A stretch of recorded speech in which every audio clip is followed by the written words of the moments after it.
തദ്ദേശ തെരഞ്ഞെടുപ്പിൽ തനിക്ക് സീറ്റ് നിഷേധിച്ചതിന് പിന്നിൽ ജോസ് കെ മാണി എന്ന CPM പുറത്താക്കിയ പാലാ മുൻ കൗൺസിലർ ബിനു പുളിക്കക്കണ്ടം പറയുന്നു.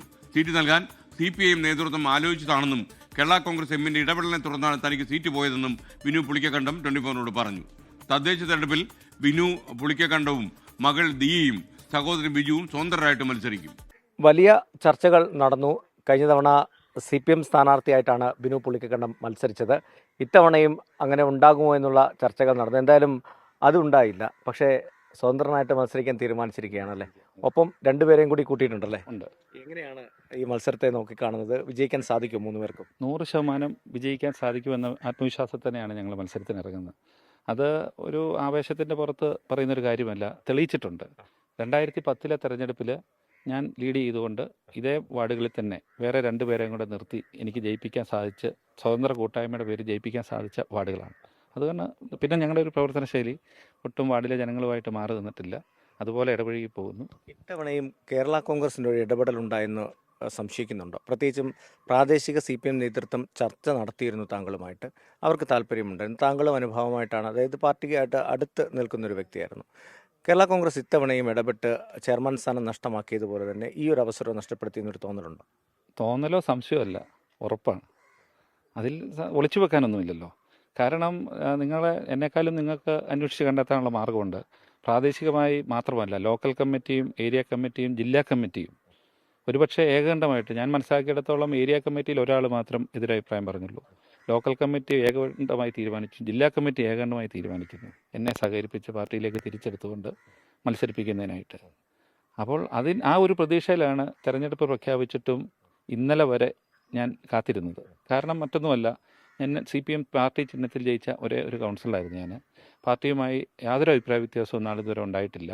ഘടകകക്ഷിയെ വിമർശിച്ചു എന്ന പേരിൽ മുന്നണി താല്പര്യത്തിന് വേണ്ടി ഒരു ഘടകകക്ഷി നേതാവിനെ ആശ്രയം ചോദിച്ചു വന്ന ഘടകകക്ഷി നേതാവിന് അഭയം കൊടുത്തു എന്ന കാരണത്താൽ പാർട്ടിക്ക് ചില വിട്ടുവീഴ്ചകളൊക്കെ ചെയ്യണം. അത് ഞാൻ പൂർണ്ണമായി ഉൾക്കൊണ്ടാണ് നിന്നത്. എന്നാൽ ഇന്നലെയും മിനിങ്ങാന്നുമായുള്ള ചർച്ചകളിൽ അദ്ദേഹം വീണ്ടും ആ നിലപാട് തുടർന്നപ്പോൾ അദ്ദേഹത്തിന് മുമ്പിൽ ഒരുപക്ഷെ പാർട്ടിക്ക് മുന്നണി ബന്ധത്തിൻ്റെ പേരിൽ കീഴടങ്ങേണ്ടി വന്നേക്കാം. എനിക്ക് എന്നാലും പാർട്ടിയുമായി യാതൊരു അഭിപ്രായ വ്യത്യാസവുമില്ല. മുന്നണി സംവിധാനങ്ങൾക്കുപരിയായി ഈ സ്വതന്ത്ര കൂട്ടായ്മ വികസനത്തിലൂന്നി മത്സരിക്കാനാണ് ഞങ്ങൾ തീരുമാനിച്ചിരിക്കുന്നത്. കൂട്ടായ്മ എന്ന് പറയുമ്പോൾ ഒപ്പം ഇറങ്ങിയിരിക്കുന്ന മകളും സഹോദരനുമാണ്. എങ്ങനെയാണ് രണ്ടുപേരും വിജയിക്കുമെന്ന് പ്രതീക്ഷയുണ്ടോ? 3 പേരും വിജയിക്കുമെന്ന് പ്രതീക്ഷയുണ്ട്. ഞാനത് സൂചിപ്പിച്ചല്ലോ. ഞാൻ 20 വർഷമായിട്ട് കൗൺസിലറാണ്. ഞങ്ങൾ 3 പേരും മത്സരിക്കുന്ന 3 വാർഡിലും വ്യക്തമായ ഭൂരിപക്ഷത്തോടെ ഞാൻ വിജയിച്ചിട്ടുള്ളതാണ്. കഴിഞ്ഞ തെരഞ്ഞെടുപ്പിൽ ആകെ പോൾ ചെയ്ത വോട്ടിൻ്റെ 91% എനിക്ക് നേടുവാൻ സാധിച്ചു. ആ വാർഡിലാണ് മോള് മത്സരിക്കുന്നത്. അതുപോലെ തന്നെ 2015 വ്യക്തമായ ഭൂരിപക്ഷത്തിൽ വിജയിച്ച വാർഡിലാണ് എൻ്റെ സഹോദരൻ മത്സരിക്കുന്നത്. എങ്ങനെയാണ് അച്ഛൻ പറഞ്ഞ ആ ഒരു വാക്ക് പാലിക്കാൻ തീരുമാനിച്ചോ? എന്തൊക്കെ പ്രതീക്ഷകളാണുള്ളത്? വിജയിക്കുമെന്ന് കോൺഫിഡൻസ് ഉണ്ടോ?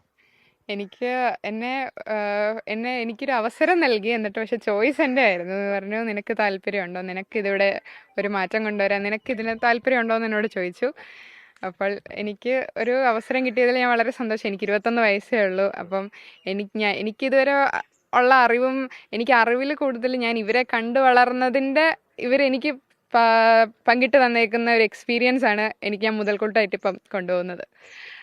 ജയിക്കാവുന്ന പ്രതീക്ഷയിൽ 100% ഉറപ്പാണ്. കണ്ടു തുടങ്ങി, ഇന്ന് തൊട്ട് കണ്ടു തുടങ്ങി. അതോടൊപ്പം തന്നെ ബിനു ചേട്ടനും കൂടിയുണ്ട്. ബിജുചേട്ടനാണ് സുരേഷ് ഗോപിയുടെ കൂട്ടത്തിൽ എപ്പോഴും ഉള്ള ആളാണ്. അങ്ങനെ ഒരു കാര്യം കൂടി ഉണ്ടല്ലോ. അപ്പോൾ എങ്ങനെയാണ് ഇത്തവണ തെരഞ്ഞെടുപ്പിന് ഇറങ്ങുമ്പോൾ സഹോദരനും ഒപ്പം തന്നെ സഹോദരൻ്റെ മകളും ഉണ്ട്? നിങ്ങൾ സുരേഷ് ഗോപിയെക്കുറിച്ച് സുരേഷ് കൊണ്ട് പരാമർശിച്ചുകൊണ്ട് പറയാം, അദ്ദേഹത്തിൻ്റെ രാഷ്ട്രീയത്തിൽ ആകർഷണമായിട്ടല്ല അദ്ദേഹത്തിൻ്റെ കൂടെ നടന്നത്.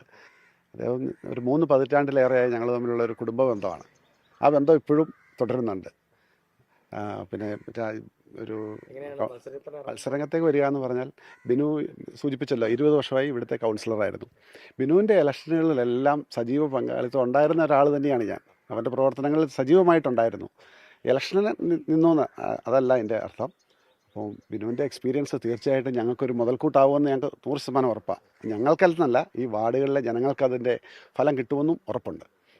ഈ 13, 14, 15 വാർഡുകൾ എന്ന് പറയുന്നത് ചേർന്ന് കിടക്കുന്ന വാർഡുകളാണ്. ഒരു റോഡിൻ്റെ അപ്പുറത്തും ഇപ്പുറത്തും, ഒരു ജംഗ്ഷൻ്റെ മൂന്നും കൂടി ചേരുന്നിടത്തുമാണ്.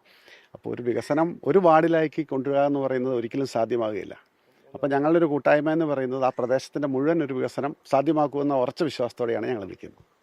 എന്തായാലും കേരള കോൺഗ്രസിൻ്റെ ശക്തി കേന്ദ്രമാണ് പാല.